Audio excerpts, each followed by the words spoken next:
Okay.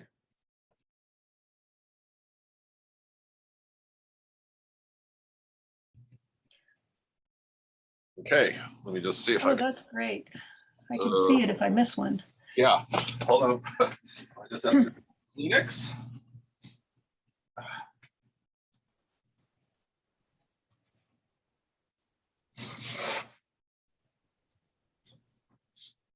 Okay. So let's start and we'll see if anybody else joins us. That would be great. But what I want to do is bring this up. Let's see. I should have just had everybody, well, and if you can have your own prayer book, but some prayer books are a little bit different. So I'm going to share some stuff. That's not it. That's not arc. No, that's not it. Where is it? Here it is. Okay, you should see. Does it say Matovu, a psychological introduction to prayer? On your screen? Yes. Okay. Yes. Okay, good. All right. So now just have to. Now, if I switch back from my screen, or maybe I should just print this out. Okay, maybe I'll print this. All right. So the first question I wanted to ask is just, why does the Siddur need to be the Siddur? The Siddur means order. And the question is, why do we need to put these prayers in order? Like, who is it? It's the,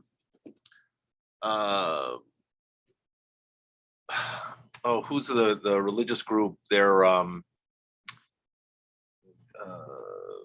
Quakers. The Quakers do, it's okay, this is not working. The Quakers do not, if you go into a Quaker prayer hall or prayer house, they don't really have a set type of a set order of prayers. As my understanding is that you come in and you kind of just share, and people will just get up if they feel like it and offer a prayer. Why do we need to have specific prayers in an order? So there's a couple of reasons. First of all, prayer, the Siddur, is what we would call our catechism. At least the traditional prayer book, and traditionally the prayer book was the catechism. It was that, how do we know what we Jews believe? How do Jews know?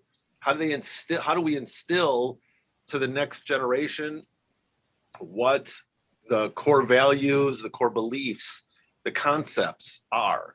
Well, by having the prayer book in a certain order, by having certain prayers presented, it teaches one. So it's a teaching mechanism. It's also, as we'll see as we go through the prayer book, there's a spiritual movement to the prayers. The Shema goes into the Amidah for a reason and not the other way around. So we're interested in the movement for the worshiper, the spiritual movement that the worshiper goes through. And we're going to start today with the preparation for prayer, which is essential to getting in the mood, in the right proper frame of mind to pray. Also, prayer is poetry. Not all of us are comfortable or feel that we can express what we feel in our heart with words. There's a barrier there. We want to say something meaningful. We want to express it in this very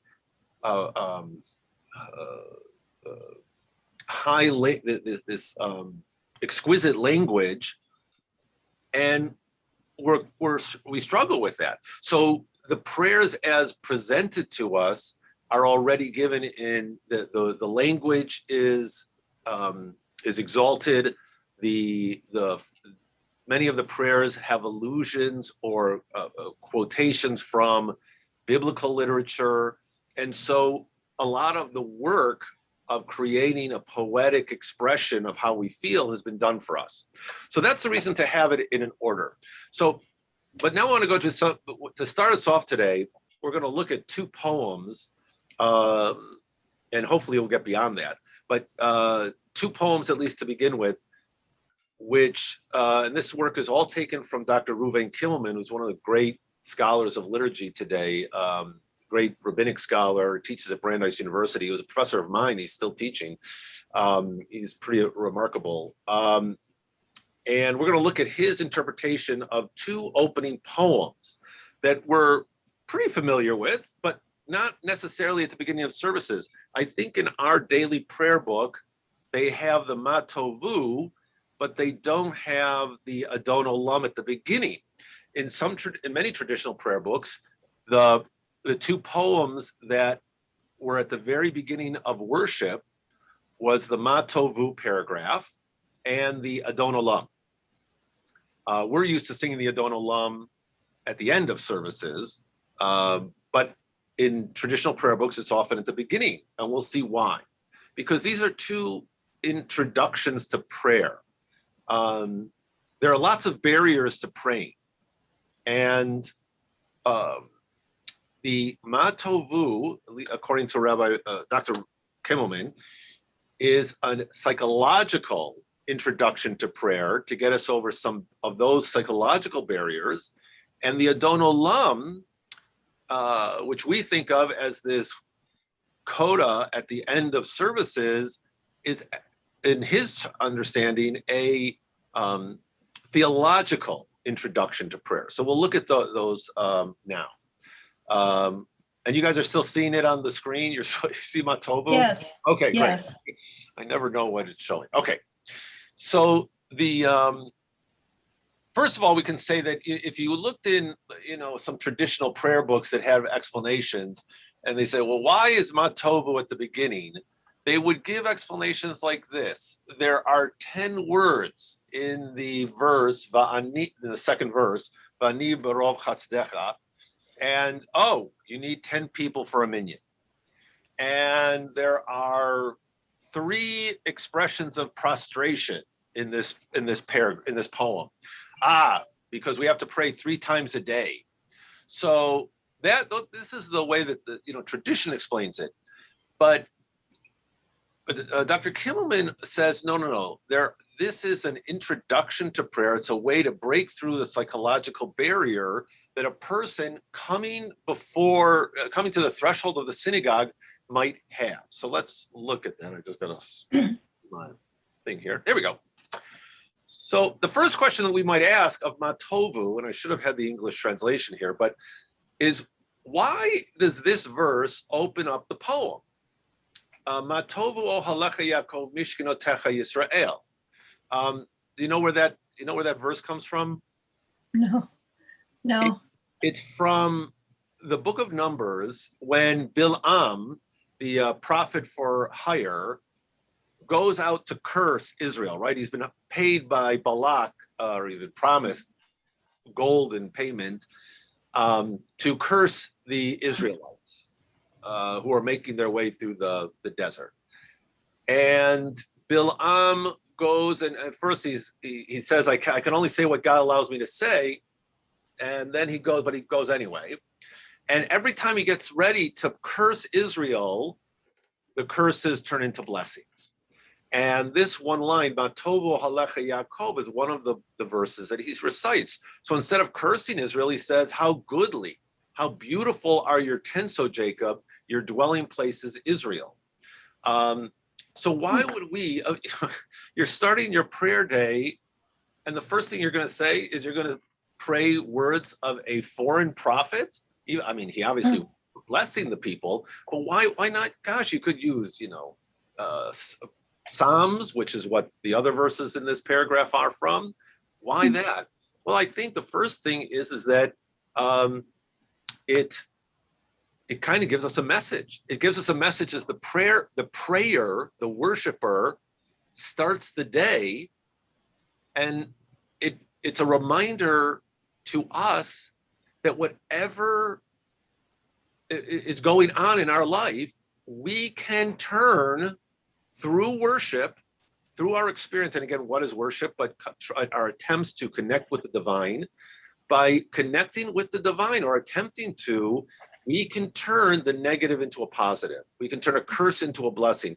Just as this guy Bil'am, who sought to curse Israel, ends up blessing it. So that's a great way, right there is a great way to start the morning. However, I have this opportunity through worship to turn the negative into a positive. But there's also something else here. Matovo halecha. So ohel is a tent, literally a tent. And the midrash is that what he saw was that the Jewish people had set up their camps so that their tents were situated so that nobody could look into the next person's tent. They were very modest, so the tents might be right next to each other, but the flaps gave privacy to each family. And that's what he was praising. But the idea here is ohel can sometimes understood as not just a tent, but rather a sacred space. So like the temple. There's no temples anymore. There's no temple anymore. So we have a synagogue. So ohel stands in as a temple. And we see that, let me go to the next poem. Oh, here, I did give the, with this one. Okay. Mm-hmm. All right. But here, I want to look at this next one. This is Psalm 15. And Psalm 15 uses that same term, ohel, as a metaphor for the temple. Right? A Psalm of David, Lord, who may sojourn in your tent, who may dwell on your holy mountain. This is referring to the temple on the top of Mount Zion. So here we're back to this opening. Oh, there we go. Okay. So Matovo Alecha Yaakov. So we're entering into this sacred space, and we begin, and there are certain barriers. There are certain anxieties that as we enter this sacred space. And the word in this poem, which almost all the verses come from Psalms or sacred texts, although one of the verses is edited by the poet in creating this poem of verses. But the term va'ani shows up 3 times. And that's where everything begins, especially prayer, with ani, me, as for me. So we begin with ourselves. And the opening, one of the anxieties that I, a worshiper, especially, and this is true if you've never been to a particular synagogue community, is, am I going to be accepted? Are they going to welcome me when I come into the doors? Or will it be okay? And and on an existential level, I guess we could ask, can I, common person, will I be welcomed into this holy space? Doesn't matter where I'm praying, but will God accept me? Because look at this Psalm 15 again. Who can sojourn in your tent? Who may dwell on your holy mountain? Okay, so who is it? Oh, he who lives without blame, who does what is right, acknowledges the truth, whose tongue is not given to evil, who has never done harm to his fellow or borne reproach for his acts towards his neighbor, for whom a contemptible man is abhorrent, but honors those who fear the Lord, who has never lent money at interest or accepted a bribe against the innocent. Okay, well, I guess I'm not well. Thanks. Yeah, So that's the anxiety there, and you can see the language is similar, both talking about ohalim as a metaphor for the sanctuary, the holy sanctuary. Well, what does this verse tell us? Again, this is a verse from Psalms, Psalm 5. Va'ani, I start with myself. Berov chastecha avo vetecha. With your abundant kindness, God, allows me to enter your house. And so what do I do? So that's the first part. First of all, I'm welcome. I was afraid that I didn't match up to Psalm 15. How can I enter? Berov chastecha. God's chesed says everybody's welcome. Mm-hmm. I will come into the house because of your chesed. And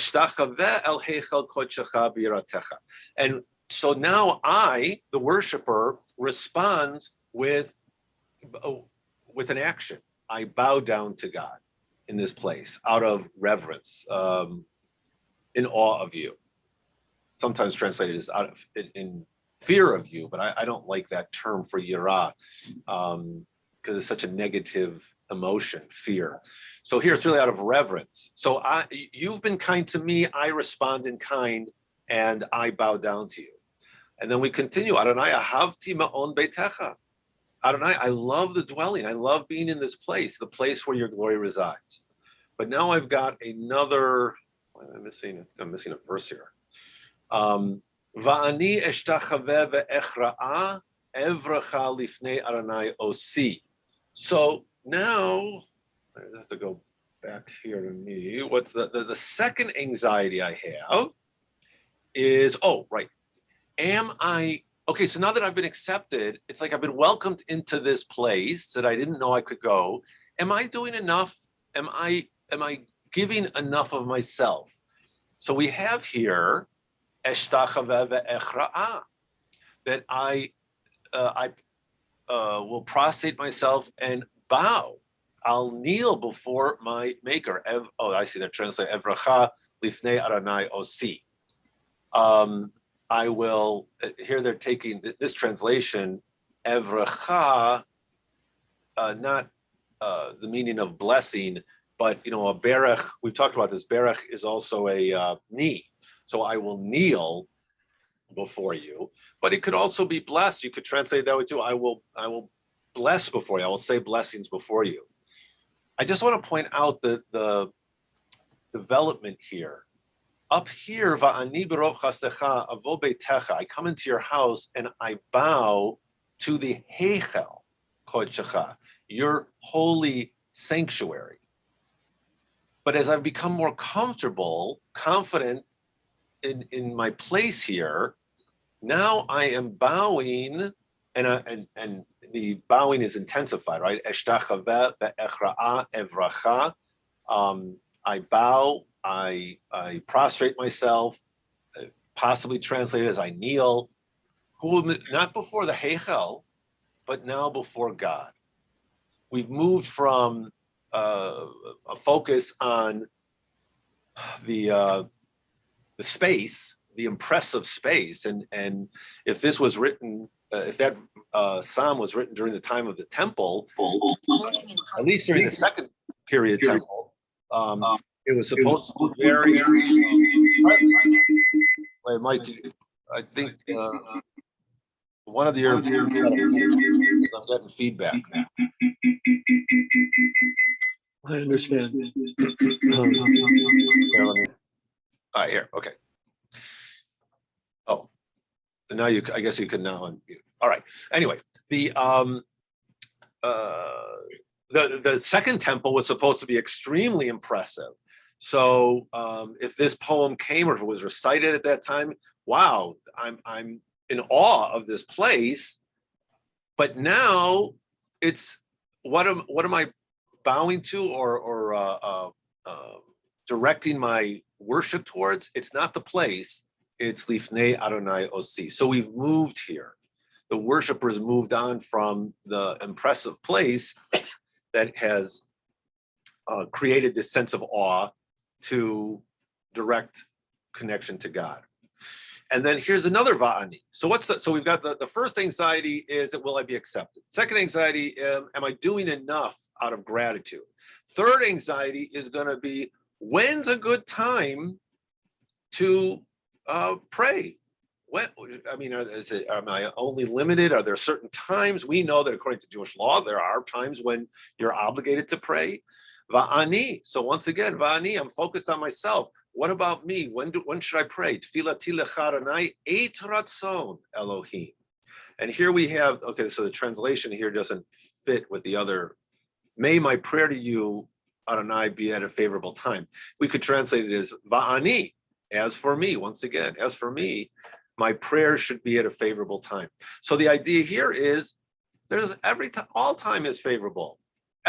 Whenever you're praying to God is an et ratzon. And finally, berov chastecha anani be'emet ishecha. And Dr. Kimmelman points out that this introduction to prayer, the only words of prayer in this entire introduction are the last three words. Anani, answer me, be'emet, in truth or in faithfulness, yishecha, with your deliverance. Answer me with your sincere deliverance. And so that's where we started at the beginning of this poem, anxious, am I going to be accepted? Am I doing enough? When's a good time for me to talk to God? And the answer is anytime God welcomes us into prayer, God wants us to draw near to God directly, and then we can begin to pray. Anani be'emet yishecha. So that's part one. That's the Matovu that begins that's one introduction. Let's go down to the next one. Adon Olam. So we're all familiar with Adon Olam. So that was a psychological introduction. This is a theological introduction about prayer. What does that mean? Well, who are we praying to? Where is God? And this is the beginning, and this is this poem, which we sing because it has this great rhyming scheme, right? I mean, we've joked about, you can put basically any melody in the world to Adon Olam, and we've done it with lots of different melodies. And that's what we usually think about is, oh, it's this great poem, and notice the rhyming scheme, everyone, the last strophe always ends with ah. Adon Olam asher malach, b'terem kol yitzir nivra, le'eit nasa b'chefzo kol, azay malach shemo nikra. Right, the timing is great. The rhyming, it's not only the rhyming scheme, but it's the time. Ve'acharei kichlot takol, same number of syllables in the poem. Livado yimloch nora, vehu haya vehu hoveh, vehu yeh b'tifara. Okay, so it's this. That's how we usually think. Oh, it's just this great thing to sing. But what's the message here? So the first part is Adon Olam Asher Malach. Now, a lot of times it's translated as Master of the Universe. But if we look at the first three strophes, we'll see that it's really about time. All of this, everyone refers to time. And Olam can mean world. So sometimes it means world, but it can also mean eternity. Basically, Olam is a term for infinity. It's infinity in time, it's infinity in space. So in this one is Olam space or time? So let's look at the words. Adon Olam Asher Malach, the Adon Olam here, who ruled, B'terem kol yitzir nivra, before. B'terem means before anything was created. Le'eit nasa b'chefto kol, at the time that God desired to create everything, at a time when all was made by God's will, okay. Azai melech shemo nikra. Then at that time, when God started creating the world, that's when God was referred to as king. So before everything, so we actually, line one is before everything God ruled, God existed. When God chose to create the world, that's when God was recognized as God and sovereign.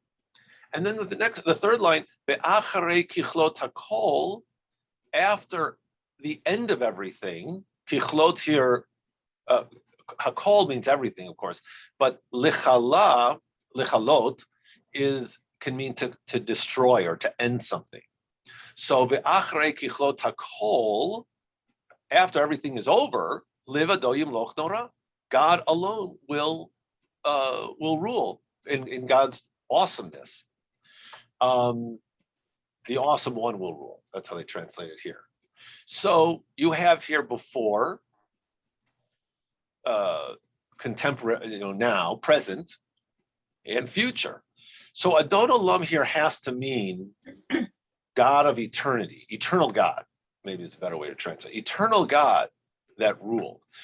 So we have here three lines here that describe God is not contingent on anything. God existed before the world was created.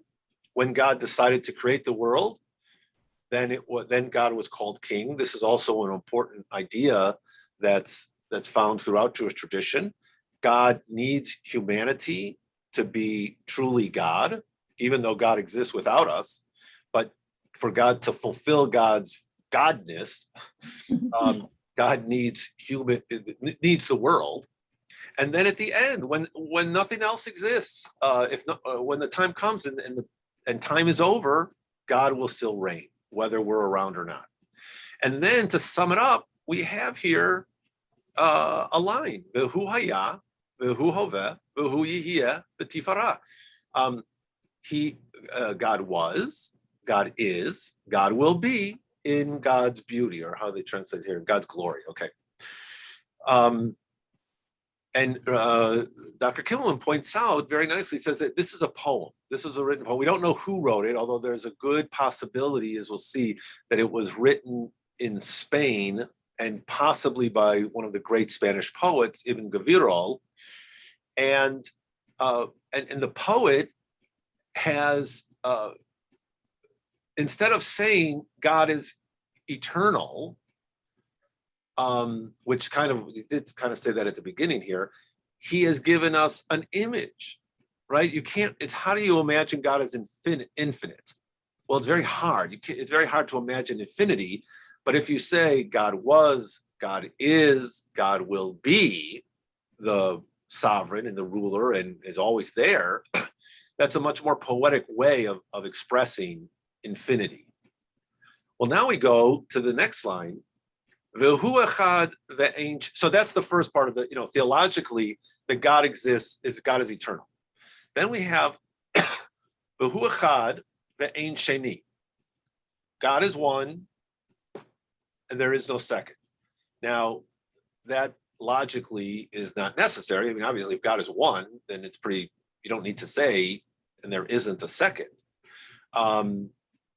But this is one of the reasons why people believe it was written in Spain, or at least some Catholic country, because to us it doesn't make sense to write this. But if you're living in a Catholic country where you, as a Jew, are being inundated by Catholic preachers who are trying to, convert Jews, and they're telling you that the three is one, that the Trinity is really one, then this is a response. No, he's one. There's no other. There's no second. There's no second or third. He's just one. So v'hu echad ve'ein sheni. So God's the only God. Lahamshilo lahachbira.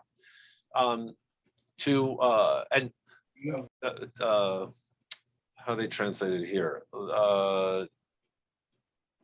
To compare to him, to associate to him. Okay. Lahamshil, right. There's a mashal. We've been studying Mishlei in the morning, and a mashal is an analogy. So lahamshil, there's no second. I guess this is a better way to read it. He is one, and there is no second to compare, to analogize to him. Lahachbira, to connect to him. It's the same root as chaver, a friend. A friend is somebody that we're attached to. So lahachbira is to connect with. So there's no second to compare him to. So, the belief that the Father, there's the Son, the Holy Ghost. No. It's just one. Bali reshit, bali tachlit. There's no beginning, there's no end. So God is infinity spatially. There's no limits to that, to God's presence. V'lo ha'oz v'hamisra, and to his power and his sovereignty. How they translate dominion. So these first 6 strophes, basically in 6 concise lines, express the concept that God is eternal. There's no limit to God's time, to when God is always, as well as there's no limit to God in terms of presence. God is everywhere. There is nothing but God. God rules all. Okay, that's pretty great. Although you might say, what's concerning about a God like that is, why would such a God care about me? right? There's billions of people in the world. The world is vast. I can't even imagine the world. I'm only around for a short time, if compared to eternity. I'm barely around the blink of an eye. Why would this powerful eternal God care about me? Well, here's what the poet says. Nevertheless, despite all what I just said about God and God's or my defining of God, V'hu eli v'chai go'ali. God is my God. He's even though he's eternal and everywhere, he's my God. I have a relationship with him. V'chai go'ali, and my Goel lives. Now, Goel is redeemer, and we use that term a lot. Ge'ulah is redemption. We see that in the prayers. We're looking for redemption. But in the Bible, Goel has a very specific function. A Goel is the person who's your closest relative who is supposed to get you out of debt. In case you, or if you lose your home, then the Goel is supposed to redeem the land for you. In the book of Ruth, Boaz is not the closest Goel. He has to get the other guy who's in front of him, the closer one, to bow out so he can then redeem Naomi's family and marry Ruth, his cousin's wife. So Goel has a very specific. So God is my God, and God is this close redeemer. God is the one who's the closest to me, who's going to help me out. That the rock of my how they translate it here, the rock of my destiny, when I'm in trouble. So Hevel is an interesting term here. Hevel can mean a lot of different things. Hevel can mean like catastrophe, something terrible. It can mean destiny. It can also, it's also a rope. Chaval is a rope. And the word chaval, we say in modern Hebrew, if something bad happens, we say, oh, chaval, because it's like, oh, that was a bad thing. So again, Dr. Kimmelman points out that as a poet, they use words that have multiple meanings and that they want the reader to be able to understand all the multiple readings at once. So here it could be the tsur of the rock of when I'm in trouble comes to my aid. It could be the rock of my destiny, looking forward. It could be the rope, the rock who's my rope, God gives me a rope when I'm in trouble and saves me. So that's again, what does God do? God is there for me. Hu nisi, he's my banner. Not a miracle. Nace is a miracle, but here it's Nice, and here the Nace is also the banner. When the armies go into war, the guy with the flag is first, right? So God leads me into situations. God is always in front of me, right? That's the Israeli army slogan is Acharai. The leader says after me. He doesn't expect his soldiers to go first. The leader goes first and leads them into battle. So here, God leads me into these difficult situations. He's there in front of me, and I follow. Umanosly, but if things don't work out, if the battle is lost, he's also manos. He's my refuge. Minat kosi b'yom ekra. This is an interesting verse because it's hard to translate it directly. It's a mashup of a couple of verses.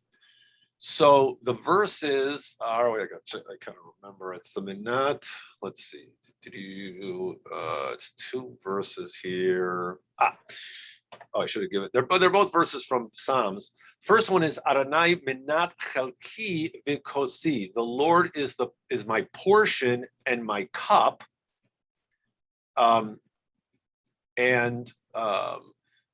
Then it's also Al taster panecha mimeni. Don't hide your face from me biyom tsar, on a difficult day. Hate elai oznecha. Let your ear turn to me. Biyom ekra, when I call you, and answer me quickly. So it's a mashup, taking the word minat and kosi from one verse and biyom ekra from another verse.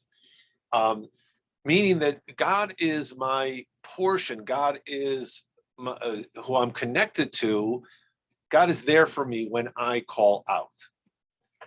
And then the conclusion is biado av kidruchi, and so I can trust this God. And when I place my spirit into God's hand, be'eti shan ve'a'ira, when I go to bed and when I wake up. So some people recite this as a bedtime prayer. Ve'imruchi gaviyati, God is with me in my spirit and my body, Gviya's body. Adonai li velo ira. God, and here the poet finally spells out, who's this God he's been talking about? He's been talking about God, this Adon, Olam, but who is it? Oh, it is God that we know as God, Yud, Hey, Vav, and Hey. Those four, the tetragrammaton. The lo ira, I'm not afraid because I recognize that God is God of the world, transcendent, God of eternity, but also, God is immanent. God is right there with me at all times. And that's really the very special quality of how we understand God. God is not some distant God who, my Maimonidean view that God is the creator of the world, and God really only is concerned with the special human beings. Most of us, God really, can't really focus on because that's not logically consistent. That a God so far away and so great would be concerned with every single human being, but rather it's more of but no, this God really cares about me. God is right there with me at all times. And so once again, what's a barrier to prayer? Does God care about me? Does God, how should I think about God? If God is God of the world and creator, how can he be concerned about me? If God is with me at all times, well, how can such a God care? How could that be a creator God? It sounds more like like the Greek or Roman gods where they're interacting with humans all the time. How could that be the creator? Well, theologically, that's what we believe. That's the uniqueness of God. God is God over the entire world, and God is actually connected to each and every one of God's creatures. How do you translate Adonai li? God is for me. Let's see, how do they translate? God is with me. That's how they translate it here. I will not fear. Can it not mean God is mine? Yeah, I guess you could. God is mine in the sense that God is. I don't think that the poet is saying, it's my God and nobody else's, but God is to me. God is concerned with me. I think that's what the point of the poem is. But you're right. In sense, by saying Adonai li, it is a much more personal way of describing God. So, And yeah. the word goali, or the word redeem, has always puzzled me in English. I think in this line or the sense of it, I think deliverer is better. Okay. He delivers me from the evil, or delivers me from the travails of the day or whatever. I just don't even understand the word redeem. I used to redeem green stamps. You cash them in. Well, yeah, but that's where the idea of it, right, is you turn them in for something. You save them and get something in return for them. But I think that the idea here is that like a goel is also like your guarantor. He's like the person who signs on the line with your mortgage, so that in case you can't pay, he's gonna pay for you. Or co-sign. Yeah. Oh, yeah. So I think that's the idea. I think that's the idea of redemption, is that they're going to save you. They're going to rescue. Yeah, and yeah, I don't understand why we don't say, instead of redeem, save. It's Yeah, I but think that's a really good. Yeah, because you could use the term savior. I think my guess is that a lot of Jewish translations in our time would be hesitant to use savior, because that sounds like such a Christian term. Jesus is Jesus is my savior, even though it's appropriate to say that. But I wonder if that's why a lot of times they won't use that term. it's just I just think it's a confusing word in English. Yeah. Okay. Redeem. All right. So let's go on to okay, so that was this introduction. And then we go through this ritual in the morning of blessings. Oh, excuse me. And also, isn't the tradition that we say Matovu as we're approaching the synagogue, as we're entering the synagogue? Well, you could, right. I mean, I think if you were to say it, it's in the prayer book. So obviously it's become a prayer that one would recite. And it is in our prayer books. I don't think the Adon Olam is in the first part of the prayer, but you would say, yeah, you could. So it's in the prayer book. That is, so anything in the prayer book, you're going to say once you get into the synagogue. But I think you're right. You could say that as you're entering. It's a threshold prayer. It's something you recite as you're entering into this holy space, because as we've just explained, it psychologically, or as Rabbi Kimmelman is suggesting, psychologically there may be barriers to entering this holy space, and you recite it, and it's it allows you the presence of mind to enter. I'm 50% of our congregation here, so if I could just find another computer or something, I could have the majority. I have you on my computer, which I don't, for some reason, my voice isn't going through, but at least the print is big. So I then went to my iPhone so I could let you see my beautiful face and hear my dulcet tones. Well, we're very glad you did that then. The next part I just wanted to go through, and we talked about this in morning worship, the opening blessings. That originally this came from the Talmud describes the experience that the worshiper has when they wake up in the morning. All of the different blessings that a person should say as you're going through as you're getting up in the morning. We wash our hands because we don't know what we've been touching in the middle of when we were sleeping, so we want to wash our hands to start the day, and we say a blessing over hands. And then it says in the Talmud, when you're washing your face, there's a blessing that's recited. Blessed, the Lord our God, who removes the bands of sleep from my eyes and slumber from my eyelids. And then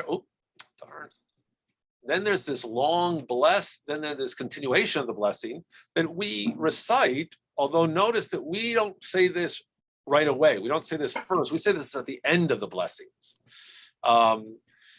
In the prayer book. The prayer book has moved this section that the Talmud says a person says when they wash their face to the end of the list of blessings, and probably because of the way that the rest of the blessing goes. It talks about lead me not into transgression, nor into error, nor iniquity, nor temptation, bend my evil inclination to serve you, and distance me from an evil person and an evil acquaintance.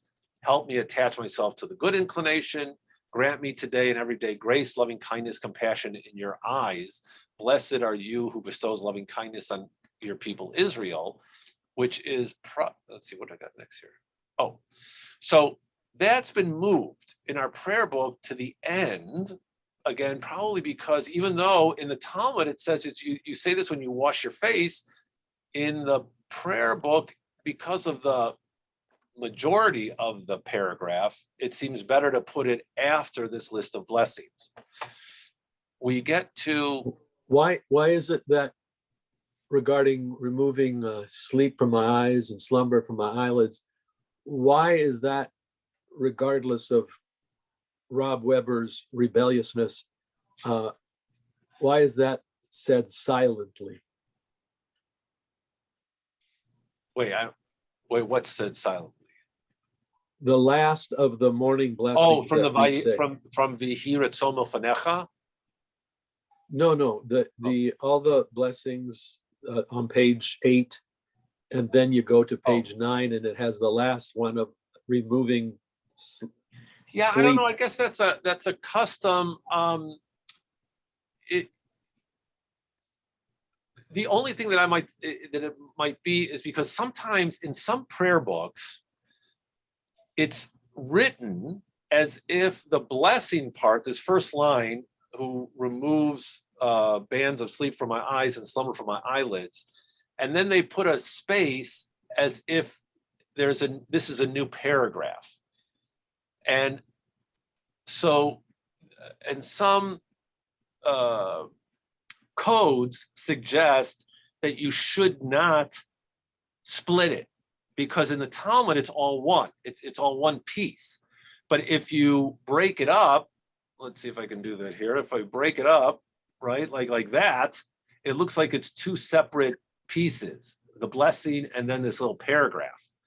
And so maybe the tradition is started, and I mean, you could do it, you could say that first two lines out loud. There's no reason not to, but perhaps there's one custom might be not to say the line out loud and then this part silently, lest you think they're two different parts.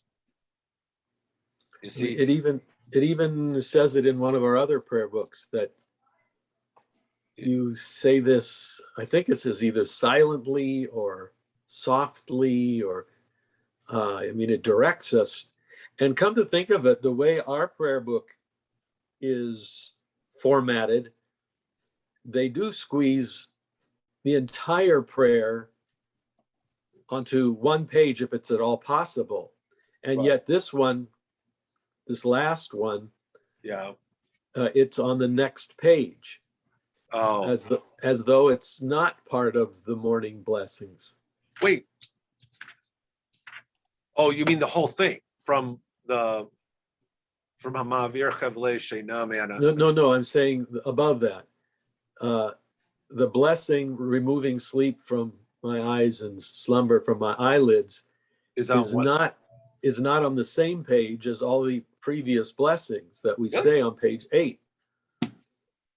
And okay, I thought it was all on the same page. I don't remember. No, we flipped a page, I remember. And so Koach is the last blessing on that page 8. Although for years all of us went along with not saying that one out loud, then suddenly Rob has decided he's saying it out loud. But there are those of us, most of us in fact, to rebel against his rebellion, don't say amen after that. We say amen after every blessing, but I know Abe and I certainly don't say amen after that one, because we don't think it should be said out loud. Well, I'm not gonna, whether it's said out loud or not, but you're correct. You should not say amen after the word sheina me'enai utnuma me'afapai. You should not say amen, because it's not the end of the blessing. That whole paragraph, right? You shouldn't say it here, me'apapai, because we don't. You're right, but not to I say. thought it was simply in refusing to go along with Rob's rebellion that he's going to say it out loud. Okay. Well, I don't know what to say about Rob's rebellion or your rebellion against Rob's rebellion. All I can tell you is that this whole thing is is supposed to be, according to the codes, one big paragraph. Uh-huh. So But you, even so, I mean, it's got the formula, Baruch atah. yeah, Why wouldn't you say Amen at the end of the sentence? because it's not the end. It's like the avot, the first paragraph of the avot, that also has Baruch at the beginning and a sentence, and then it concludes with a Baruch. So here too, so you've got Baruch atah Adonai Eloheinu melech haolam hama'avir chavli sheina me'einai, and then it's supposed to. There's no break here. I'm showing a break, but I'm saying there isn't a break there. Come on. There's no chevli in our book. What do you mean? There's no chavli? Ma'avir sheina us. It goes straight to sheina, I think. Wait a minute. Okay, now I should have had the book in front of me. Hold on. Yeah, I gotta grab mine too. Fortunately, I have it all memorized. Yeah, good for you.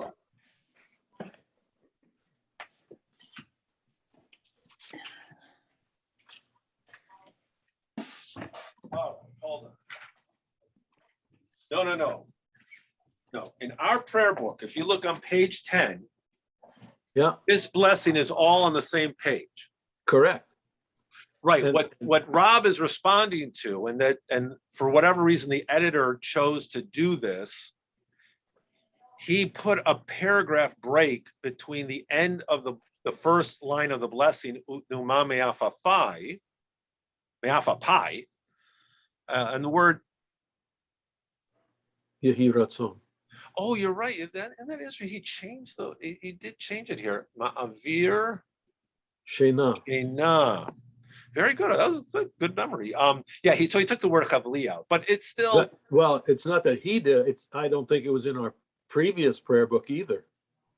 all right, now I gotta look at that. All right, wait a minute, because wasn't it in I would have noticed. Pesukei to Zimra, what is it, 63?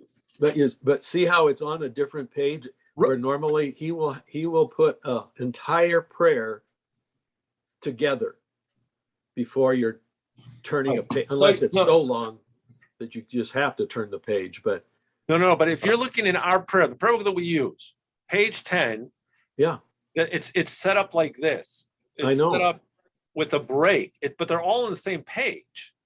I understand, but Yeah. I'm saying that this Me'afa Pi doesn't seem to be in the same category of morning blessings because it isn't on the previous page. I mean, I never realized that. Right. Oh, that's what you're saying. Yes, exactly. This comes from because it comes from a different place, in the Talmud. So it's not here. The list in the Talmud here's an example of the list in the Talmud. Oh, wait a minute. Oh, I screwed up the. If you look on Gotta the squeeze them together. Wait, where are we? There we are. Okay, that's what I was looking for. Here's the list in the Talmud. And that list up above that we just had up here is in a different place. That's why the editor of this book and others don't put them all on one list, because in the Talmud, the blessing on page 10, this blessing right here, that you say after, according to the Talmud, after you wash your face, is connected to this paragraph here, Vayehi Ratzon Milfanecha, and concludes with the blessing, Baruch Atah Hashem Gomel Chasadim Tovim Le'amo Yisrael. So it's all one piece. That's why what he's done, I don't know why the editor of the prayer book did this, because the codes suggest not to do this. But he is separated. He makes it look like they're two different, like one's a blessing and then there's this paragraph. But in the Talmud, they're all one piece. It's all one piece. So when Rob says it out loud, he's responding to the way the prayer book that we use is formulated. So it's like, oh, here's a separate blessing, and then here's a little here's another paragraph. And I can understand why you might do that, because they seem to be talking about different things. This line says, removing sleep from my eyes, and then it goes into this long paragraph about I hope today I'll do a lot of mitzvot and I won't give in to my evil inclination. It seems to be two different content. The content seems to be different. But in the Talmud itself, it's all one section. And so that's why you really shouldn't say amen after the word me'afapai until you get down here, Gomel Chasadim Tovim Le'amo Yisrael. And as I said, there I don't know which of the holiday prayer book or whatever, Shabbos prayer book. Yeah. It even directs you to not to, that it's said. I don't know if the word was silently or in an undertone or what, but it does. I don't think it said anything in this one. It doesn't say it in our daily prayer book. Yeah, not in the daily one. No, let's see. It might have been the High Holiday book. Oh, that could be. We got so many prayer books. And this one, God's no, it doesn't say anything about that. Okay. All right. Well, anyway, I gotta finish But this. Anyway, there's no chevli in either You're right. of. You're right. They took out this word chevli. I wonder why. Chevli. I wonder why that. Hard for me to see the vowels. Yeah. I'm just curious. Let's see. What does it mean, chevle? Well, it's that word that we have. Bands. Before. Bands. Chevel can be a rope or a band. I'm just curious. Let me just look one more thing, and then we got to pause because we got to start the Talmud class. But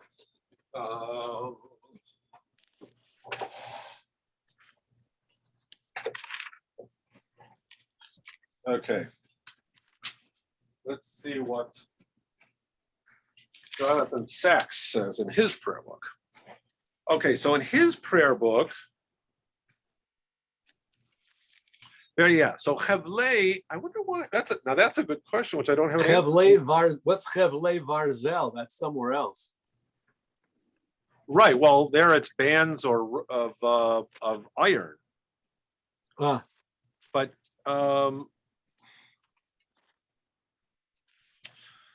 yeah, he doesn't.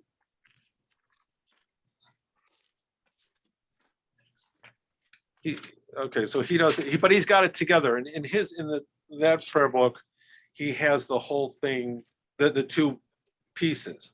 So you're right not to say the blessing together. I mean, to say the amen after the blessing, because it's longer, but it doesn't tell us whether you say it quietly or not. At least in his book.